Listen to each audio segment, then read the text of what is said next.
చూస్తున్నారు కదా ఇక్కడైతే 365 days 365 రోజులు నిత్యం అన్నదానాలు జరుగుతూనే ఉంటాయి. చూస్తున్నారు కదా ఈ అన్ననైతే ఎంతమంది పెడుతున్నారో రోజు మినిమం ఒక 1000-1500 మందికి అయితే ఉచితంగా అన్నం అయితే పెడుతున్నారు. అన్న ఈ డబ్బులన్నీ మరి మీరు కొంత డబ్బులేనా అన్న? ఈ డబ్బులన్నీ మీరు మా గ్రూప్ ఉన్నది, ఇంకా డొనేషన్స్ తీసుకుంటే కూడా తీసుకుంటాము. ఓకే అన్న ఒక రోజు ఎంత అవుతుంది అన్న ఖర్చు?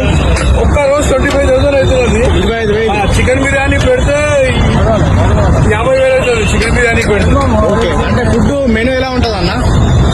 2 దినాలు బగారా రైస్ ఉంటుంది, 2 రైస్ బగారా రైస్, ఆలు కూర్మ ఉంటుంది, 2 కడి అన్నం, 2 పప్పు అన్నం. ఓకే అన్న ఒక మీరు బర్త్డే పార్టీస్ కానీ ఉంటే ఈ అన్నని కాంటాక్ట్ ఆయన అవ్వాలి. బర్త్డే చేసుకురాలి, ఏమైనా యానివర్సరీస్ చేసుకురాలంటే కూడా కాంటాక్ట్ చేయండి మాకు.